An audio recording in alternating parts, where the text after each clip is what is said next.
మేఘనాథుడై వచ్చుచున్న మేఘారూఢుడా, రెండంచుల ఖడ్గమును నోట ధరించిన వాడా, మృత్యువునకు మృత్యులోకముకు అధికారి అయిన వాడా, యుగ యుగములో సజీవుడైన వాడా, ఏడు దీప స్తంభముల మధ్య సంచరించువాడా, మృతుడై మరలా బ్రతికిన వాడా, అగ్ని జ్వాలల వంటి కన్నులు కలిగిన వాడా, అపరంజని పోలిన పాదములు కలిగిన వాడా, దావీదు తనయా హోసన్నా, యూదుల రాజా యేసన్నా, యేసన్నా, యేసన్నా. యేసునామంలో మీకు శుభములు సమృద్ధిగా కలుగునుగాక. మధురం నీ వాక్యం అనే కార్యక్రమానికి స్వాగతం. ఈరోజు మనం దైవార్చన క్యాలెండర్ 2024 అనే అంశాన్ని గురించి ధ్యానించుకుందామండి. Liturgical year 2024.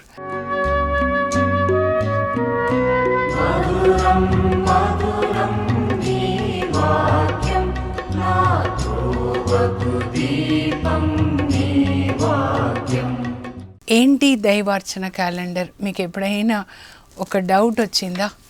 దేవుని విషయాల్లో మనకి చాలా డౌట్స్ రావాలండి. సెయింట్ అగస్టిన్ గారు అంటారనమాట, faith and reasoning should go hand in hand.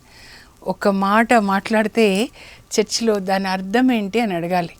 నేను అలాగే అడుగుతాను మా ఆత్మీయ గురువు గారిని అనమాట, ఏంటి దైవార్చన క్యాలెండర్ అంటే ఏంటి అడిగాను. ఒకసారి 2 సంవత్సరాల క్రితం అనుకుంటా, ఆగమన కాలం మొదటి ఆదివారము సెమినరీ నుండి ఫాదర్ గారు వచ్చారండి మా చర్చిలో. మరి వాక్యం చెప్పారు, మాస్ చేశారు, పిలుస్తుంటారనమాట. వేరే ఫాదర్స్ని కూడా పిలుస్తారు. మాస్ చేసి ఇంకా ఆయన వాక్యం చెప్తూ ముందేమన్నారంటే హ్యాపీ న్యూ ఇయర్ అన్నారు. ఆగమన కాలము మొదటి ఆదివారము మనకి క్రొత్త సంవత్సరం ప్రారంభమవుతుంది చర్చికి, ప్రపంచం అంతటా మన చర్చికి అని.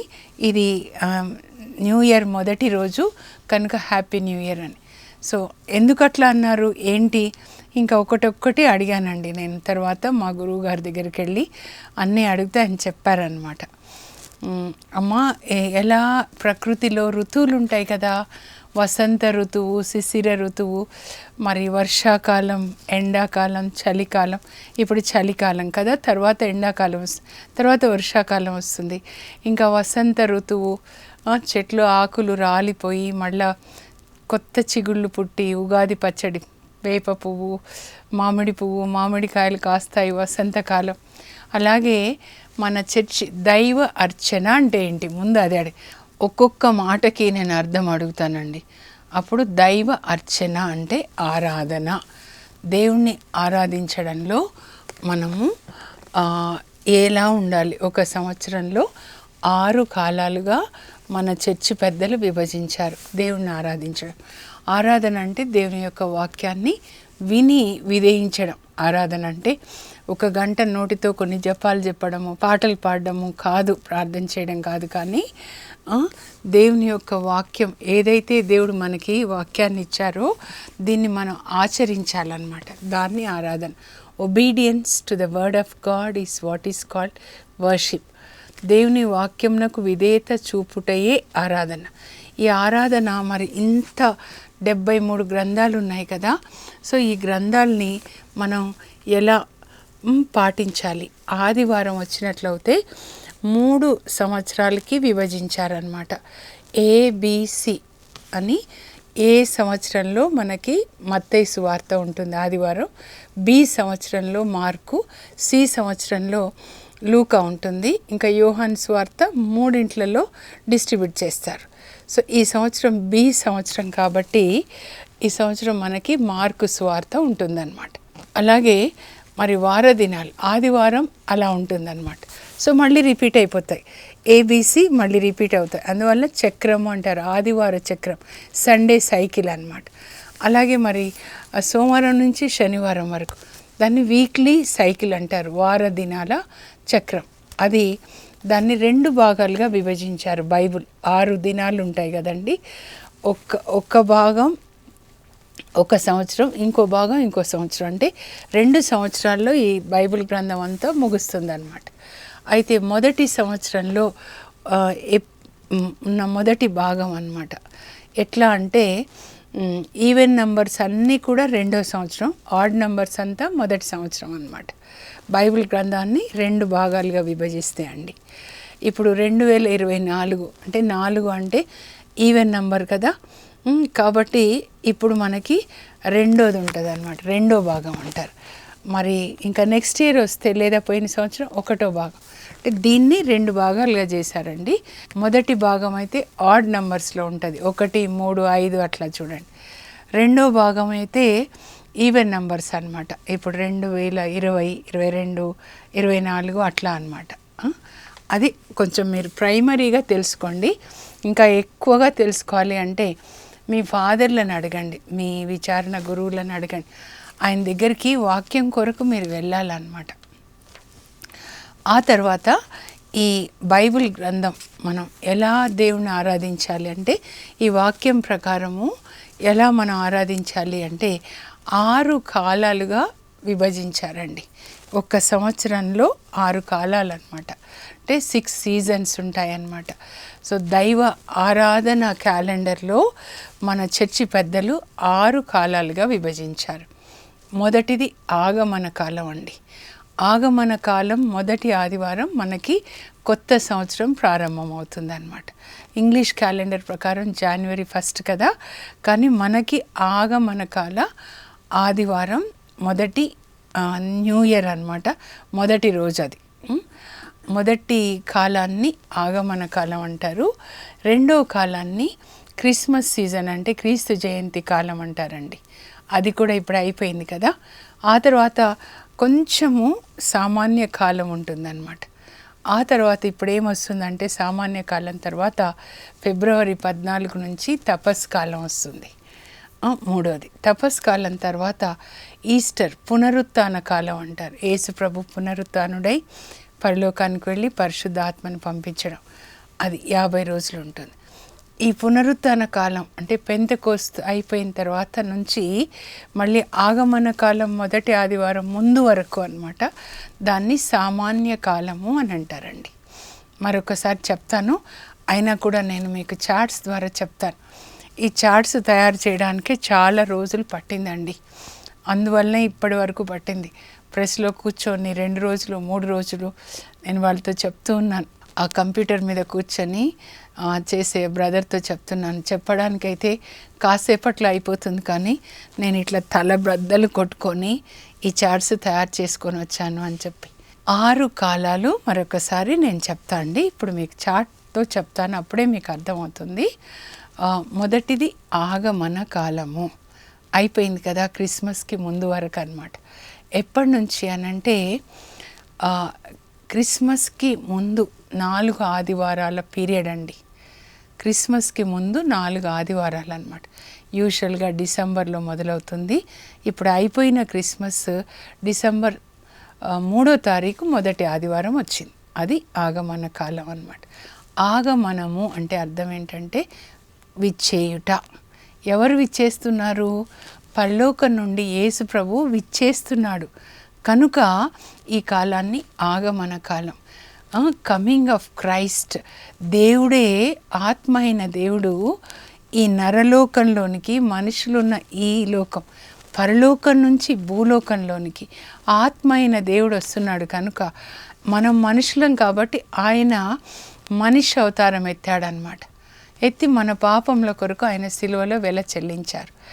అంత పెద్ద దేవుడు వస్తున్నారు కనుక మనం ఏం చేయాలి అని అంటే ఆ దేవుడు మన హృదయంలో పుట్టడానికి మనం సిద్ధపడాలి. అందువల్ల ఆగమన కాలాన్ని సిద్ధపడే కాలం అని కూడా అంటారండి.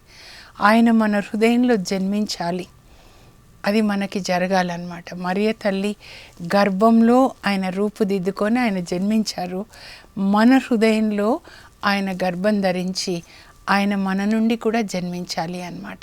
అది మీరు గుర్తుపెట్టుకోండి. ఆగమన కాలం మొదటి ఆదివారం నుంచి, ఇప్పుడు అయిపోయిన క్రిస్మస్ చూస్తే డిసెంబర్ 3 నుంచి డిసెంబర్ 24 వరకు ఆగమన కాలం.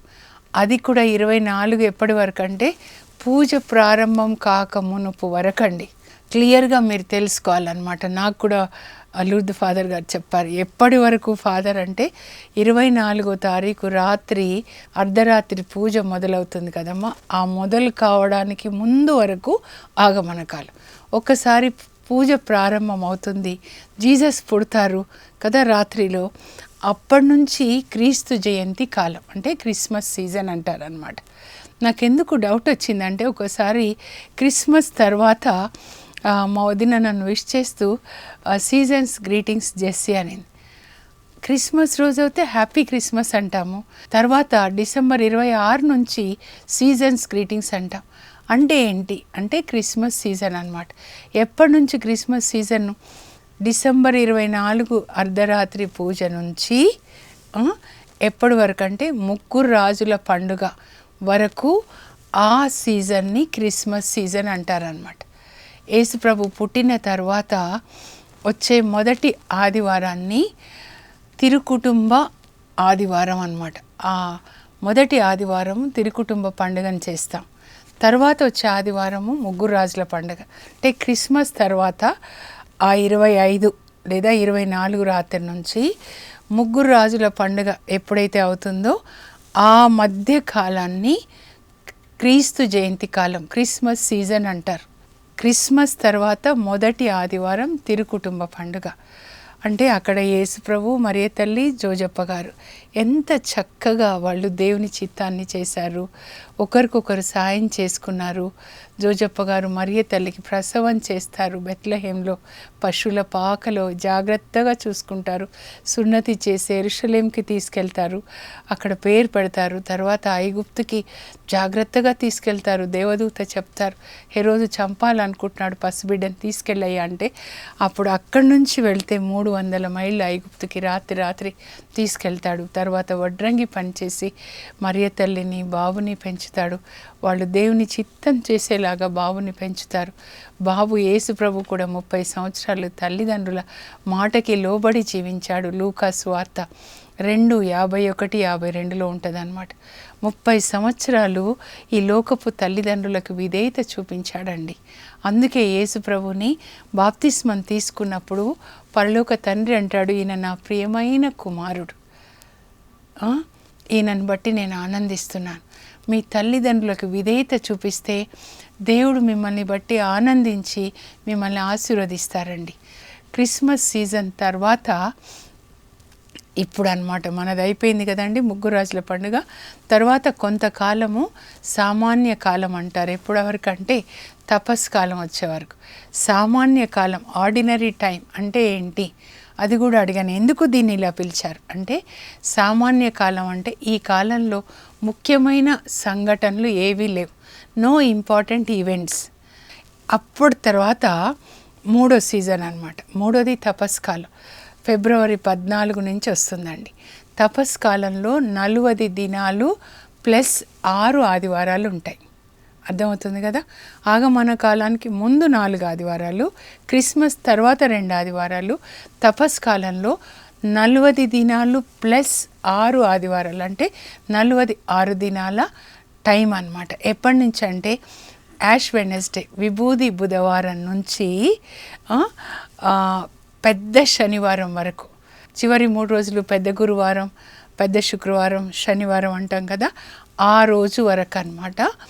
ఈ సమయాన్ని తపస్ కాలం అంటే ఋషులు ఎలా అడవిలోకి వెళ్ళి తపస్సు చేస్తారు, వాళ్ళ ఆత్మని దేవునితో కనెక్ట్ చేసి దేవుని శక్తి పొందుతారో, మనం కూడా ఈ లోక విషయాలన్నీ మర్చిపోయి నా పిల్లలు, నా ఆస్తి, నా మట్టి అని దేవునితో కనెక్ట్ అయ్యి దేవుని వాక్యాన్ని ధ్యానించుకోవాలి.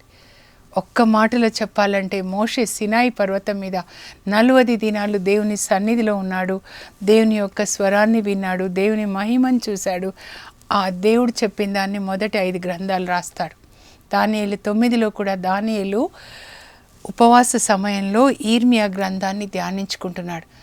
ఉపవాసం అంటే దేవునితో వసించుట. దేవుడు అంటే వాక్యం కనుక వాక్యాన్ని చదవాలన్నమాట. తపస్కాలం తర్వాత వచ్చే కాలాన్ని ఈస్టర్ సీజన్ అంటారంటే పునరుత్థాన కాలం. మరుసటి రోజు పెద్ద శనివారం తర్వాత యేసు ప్రభు సమాధిలోంచి లేస్తారు కదండి, దాన్ని ఆ రోజుని ఈస్టర్ సండే అంటారు. యేసు ప్రభు గెలిచాడు, మరణాన్ని గెలిచాడు, మన మరణాన్ని గెలిచాడు అనమాట. మనకి పునరుత్థానాన్ని ఇచ్చారు కనుక ఇది ఇంకా ముఖ్యమైనది అనమాట. ఈస్టర్ సండే ఎంతకాలం ఉంటుంది ఈ సీజన్ అంటే 50 రోజులు. ఈస్టర్ సండే నుంచి పెంతెకోస్తు వరకు, పెంట అంటే 50 అనమాట, 50 రోజులు. సో ఈస్టర్ కాలం 50 రోజులు ఉంటుంది. యేసు ప్రభువు లేచిన ఆ ఈస్టర్ నుంచి 40 డేస్కి మోక్షారోహణ పండుగ, ప్రభు పరలోకానికి వెళ్తారు. తర్వాత ఇంకో 10 రోజులు అనమాట. పెంతెకోస్తుతో అయిపోతుంది ఈస్టర్ సీజన్. యేసు ప్రభు పునరుత్థాన పండుగ నుంచి పెంతెకోస్తుతో 50 రోజులు అయిపోతుంది. ఆ తర్వాత పెంతెకోస్తు తర్వాత వచ్చే కాలాన్ని సామాన్య కాలం అంటారు. అది దాదాపు 6 నెలలు ఉంటుందండి. సామాన్య కాలంలో వాక్యం ధ్యానించుకోవాలి. చివరి ఆదివారం ఈ సామాన్య కాలంలో క్రీస్తు రాజు పండుగ. అంటే క్రీస్తు రాజు వాక్యం కాబట్టి మన హృదయంలో ఆయన రాజుగా, రాజు శాసనాలు చేస్తాడు కదా, రాజశాసనాలు, పరలోక రాజశాసనాలు మన హృదయంలో లిఖించబడి ఆయన వాక్యం ప్రకారం జీవిస్తే ఆ రాజుని మనం ఆరాధించినట్లు అన్నమాట. ఇవి 6 కాలాలండి, 6 సీజన్స్ అన్నమాట. దేవుణ్ణి ఆరాధించడంలో ఆ విధంగానే మనం ఉండాలి. ఆ తర్వాత ఈ 6 సీజన్స్లో వచ్చే ముఖ్యమైన పండుగలు అన్నమాట, ఈవెంట్స్, అవి కూడా మనం చూద్దాము. నేను ఇప్పుడు మీకు మ్యాప్ ద్వారా వివరిస్తాను. ఇక్కడ చూడండి, దైవార్చన క్యాలెండర్ 2024 2024 అండి. 6 కాలాలు. ఆదివార చక్రం బి అంటే మార్కు సువార్త అన్నమాట. ఏ అయితే మత్తయి, సి అయితే లూకా అండి. వారదిన చక్రం అంటే సోమవారం నుంచి శనివారం వరకు 2వ చక్రం అన్నమాట. ఇక్కడ చూడండి, మొదటి కాలం ఆగమన కాలం అండి. డిసెంబర్ 3న ప్రారంభమైంది, 24 సాయంకాలానికి అయిపోతుందండి. అంటే క్రిస్మస్కి ముందు 4 ఆదివారాలు ఉంటాయండి. ఆ కాలం అన్నమాట, మొదటి ఆదివారం నుంచి 24 వరకు. క్రీస్తు జయంతి కాలం ఏంటంటే డిసెంబర్ 24 రాత్రి ప్రార్థన నుంచి ముగ్గురు రాజుల పండుగ వరకు అన్నమాట. దీన్ని క్రీస్తు జయంతి కాలం అంటారు. ఆ తర్వాత ముఖ్యమైన ఈవెంట్స్ లేవు కాబట్టి సామాన్య కాలం అంటారండి. తర్వాత తపస్కాలం ఫిబ్రవరి 14 విభూది బుధవారంతో ప్రారంభమై పెద్ద శనివారంతో అయిపోతుందండి. 40 రోజులు 6 ఆదివారాలు ఉంటాయండి. అందులో ముఖ్యమైన 3 రోజులని పాస్కా 3 నాళ్ళు అంటారండి. తెలుగులో అయితే పెద్ద గురువారం, శుక్రవారం, తర్వాత శనివారం అన్నమాట. ఈ పెద్ద శనివారంతో తపస్కాలం అయిపోతుంది. 46 దినాలు, ఓకేనా. ఆ తర్వాత ఈస్టర్ నుంచి మళ్ళీ పెంతెకోస్తు వరకు 50 రోజులండి. దీనిని పునరుత్థాన కాలం అంటారు. పెంతెకోస్తు తర్వాత నుంచి ఇదంతా అన్నమాట. ఇక్కడ వరకు ఆగమన కాలం ఆదివారం ముందు రోజు వరకు సామాన్య కాలం అంటారండి. ఇందులో చివరి ఆదివారము క్రీస్తు రాజు పండుగని మనం కొనియాడతాం. అంటే యేసు రాజు ఆయన మాటలు, ఆయన శాసనాలు మనల్ని పరిపాలించాలి అని. ఇక్కడ చూడండి, ఒకసారి చదువుతాను. దైవార్చన క్యాలెండర్లో 6 కాలాలు ఉంటాయి. ఆగమన కాలము, క్రీస్తు జయంతి కాలము, తపస్కాలము, పాస్కా 3 నాళ్ళు, పునరుత్థాన కాలము, సామాన్య కాలం. దైవార్చన సంవత్సరం 2024 పండుగలు చూద్దామండి. ఆదివారపు చక్రం సంవత్సరం బి. ఏ అవుతే మత్తయి, బి మార్కు, సి లూకా అండి. వారదినముల సంవత్సరం అంటే సోమవారం నుంచి శనివారం వరకు 2వ చక్రం అంటారండి.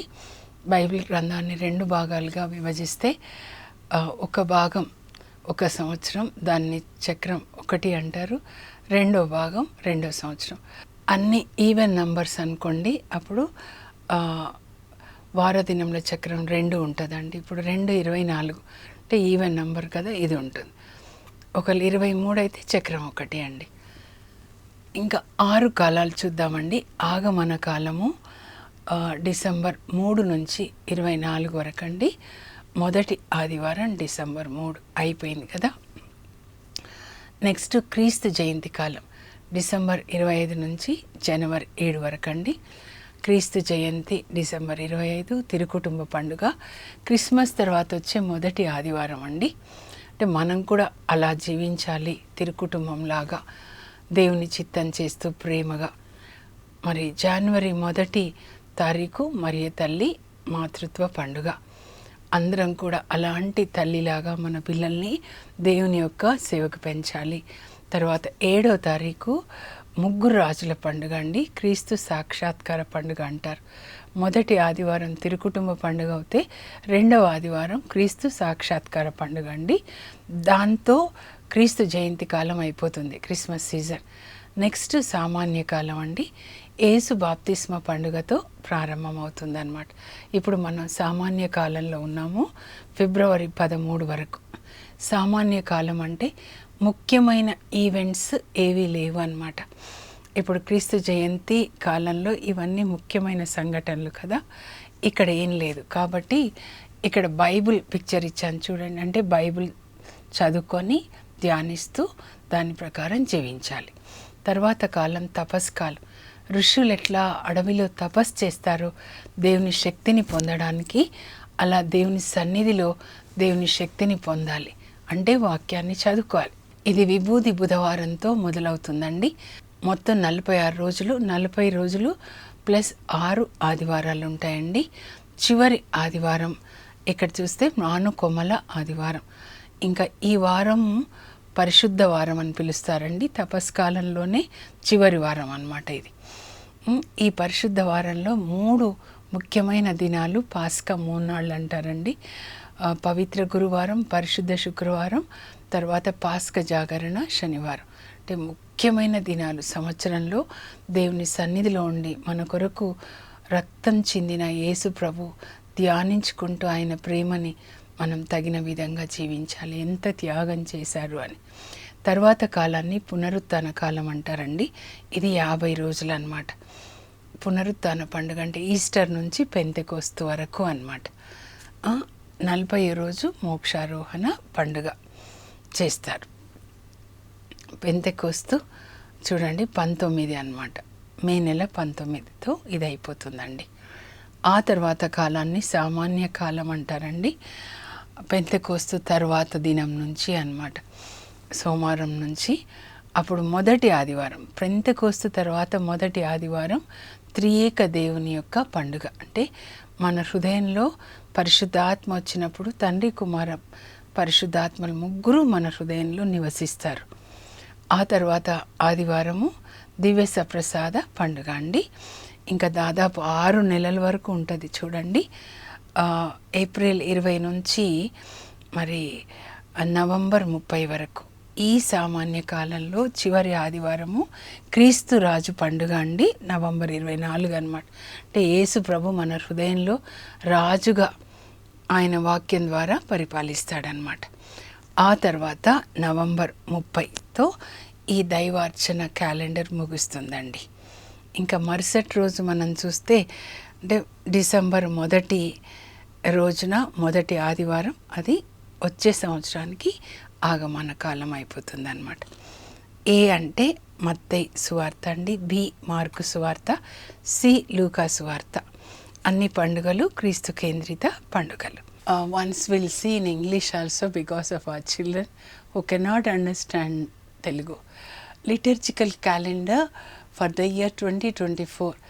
It has 6 seasons and Sunday cycle is called year B, means Mark's Gospel, and weekly cycle it is 2. And let us see this liturgical cycle. It begins with Advent season, that is before Christmas. It has got 4 Sundays. First Sunday of the Advent, it began on 3rd December and up to 24th December night. And then next season is called Christmas season. This begins with 25th December to 7th Jan this time, that is second Sunday after Christmas. First Sunday is Holy Family and second Sunday is Epiphany, 3 wise men. Then next season, short period, it is what is called ordinary time. That means no important events during this period. This is just before Lent. Lent season consists of 40 days and also 6 Sundays. This year it's beginning from 14th Feb. 14th Feb is Ash Wednesday and it ends with the Paschal Vigil Saturday, that is Maundy Thursday and Good Friday and also Silent Saturday or Paschal Vigil Saturday. Altogether it consists of 46 days, 40 days plus 6 Sundays. With Easter, begins Easter season, it consists of 50 days. It begins with Easter and ends with Pentecost. Penta means 50, so 50 days. And then next season is what is called ordinary time. That means no important events. You can see it is occupying 6 months nearly, and during this period the last Sunday is Christ the King Sunday. That means Christ the King, Jesus is our King and he makes the laws. So whatever Jesus preached, we have to treasure in our heart and follow. Okay, so let us see once again.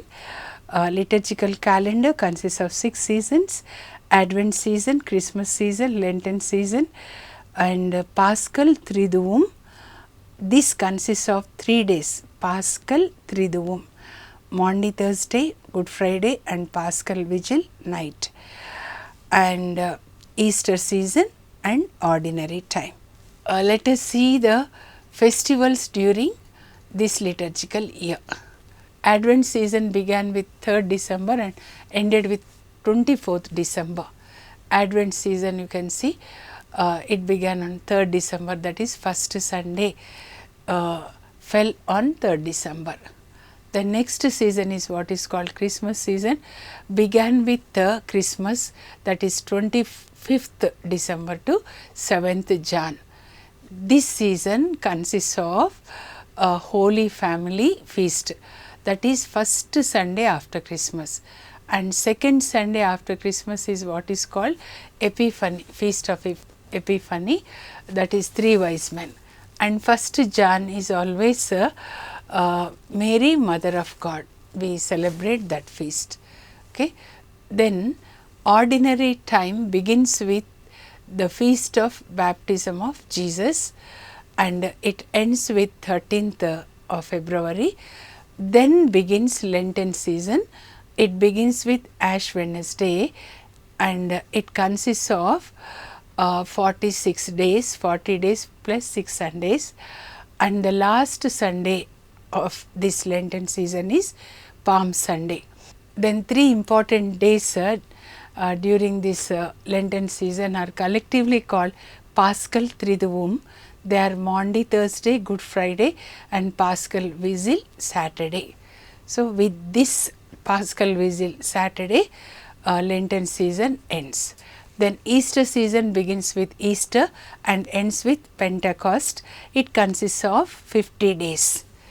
40th day, Jesus goes to heaven and it is what is called Ascension Sunday. With Pentecost, this season ends. After that, ordinary time begins. In that we have Holy Trinity festival. That is the first Sunday after Pentecost. Second Sunday is Corpus Christi. And the last Sunday is Christ the King feast. And before the first Sunday of Advent, this season ends. This year it ends on 30th November. During this season we celebrate Christ the King feast. That means Jesus is our King and the laws what he taught, we have to obey and worship Jesus by obeying his word. Here A stands for Matthew's Gospel, B for Mark's Gospel, C for Luke's Gospel. So this ABC, this Sunday cycle will be repeated, and all the feasts are Christ-centered feasts. ప్రార్థన చేసుకుందాం. పరలోకపు మా తండ్రి, మీ పరిశుద్ధ నామమునకు స్తోత్రం కలుగును గాక. మా చర్చి పెద్దలు మిమ్మల్ని ఆరాధించడానికి 6 కాలాలుగా సంవత్సరాన్ని విభజించారు నాయన. ఆ విభజన ప్రకారం తండ్రి మేము జీవించేటట్లుగా మాకు పరిశుద్ధ ఆత్మని దయచేయండి. యేసు నామంలో అడుగుచున్నాం తండ్రి, ఆమెన్. ఈ దైవార్చన క్యాలెండరు మనకి సహాయపడుతుందండి ఎలా దేవుణ్ణి ఆరాధించాలి అని. God bless you. Have a blessed day. For information, please contact us. Our address, Mrs. Jacinta Rani, 214 Pavani Estates, near St. Anthony's High School, Himayat Nagar, Street number 8, Hyderabad 29. మంచు జల్లు